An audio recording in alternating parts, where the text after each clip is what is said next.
Fala, apaixonados por futebol, bem-vindos ao canal. E com a goleada por 5-1 sobre a Tunísia, a Seleção Brasileira terminou a preparação para a Copa do Mundo de forma exemplar, com números sólidos e consistentes no ataque e na defesa.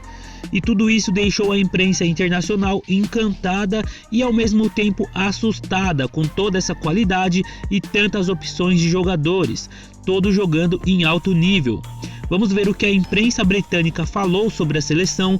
Já se inscrevam no canal para dar aquela força e bora! It finishes then Brazil 5, Tunisia 1. It could have actually been a lot more for the Brazilian team, who were excellent again, Ali. Yeah, there's a lot to like from Brazil. And I think what you like the most from Brazil is that while other teams, and we continue to analyze other teams around the world that are considered to be among the favorites to win the World Cup, and we always seem to come back to the issue of them not having enough in the attack. Rarely do we say, well, they can't defend. No.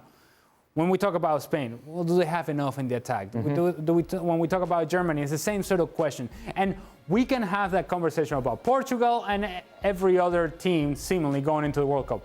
With Brazil, you don't have that conversation. The conversation is different for Chiche. It's who do I play?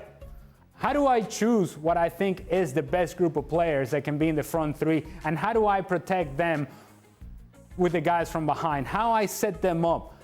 This is about Chiche making the right decisions in terms of who would be the right matchup with the front three, Neymar with a free role, and then Casemiro playing in behind, and then perhaps Paquetá being the guy that is able to do the box-to-box sort of work. But he has plenty of options. He can look to the right, he can look to the left. He is saying, you know, Vini, you don't play today, but Neymar, you're going to play on the left, and then Paquetá, you drop underneath. Okay, Vini, I want you to play. Richarlison go down the middle, Rafinha on the right, Neymar in behind, Rodrigo still on the bench, Firmino still on the bench, and there are still more options. And that, to me, is the scary part about Brazil. And then, besides all of that you have all these attacking options, defensively, this is a balanced team. This is a team that defends well. That, again, is scary for everybody else. What's interesting as well, and what you have seen this team kind of evolve, it's not just about Neymar anymore. Nope.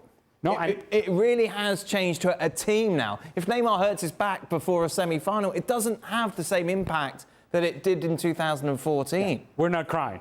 No. The whole country is not crying. You then say, okay, well, look, we would be better with Neymar on the field. However, we have options, and we can address these options. And remember, and let's not forget this, Copa America, when they won it in Brazil, Neymar was not part of the squad. So this is a team that has been successful without Neymar. Now, Neymar adds something different. Now, and let's just picture this. Vinicius playing at a high level, the way that he is with Real Madrid. We assume that he's going to continue that going into the World Cup.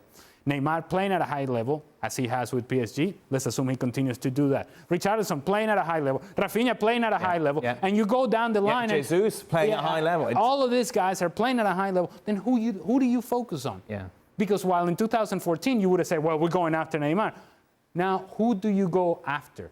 Who do you focus on? Who is it? If you're defending and you're game planning against Brazil, you can't just say, well, we're going to take Neymar out of the game and then we'll just leave Vinicius 1v1. No.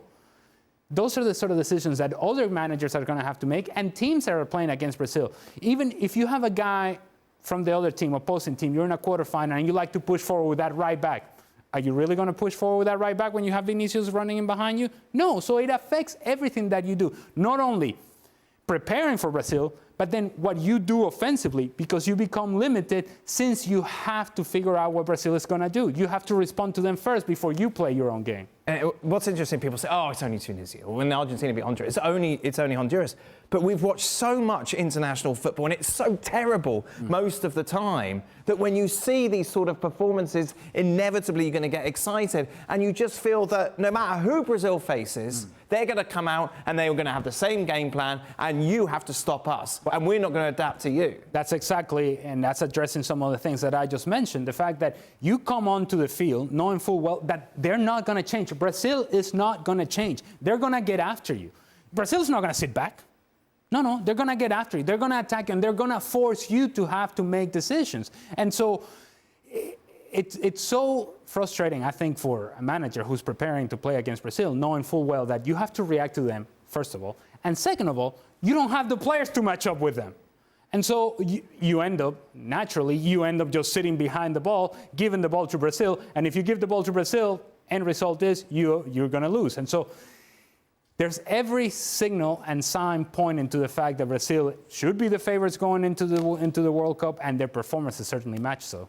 E obrigado por assistir.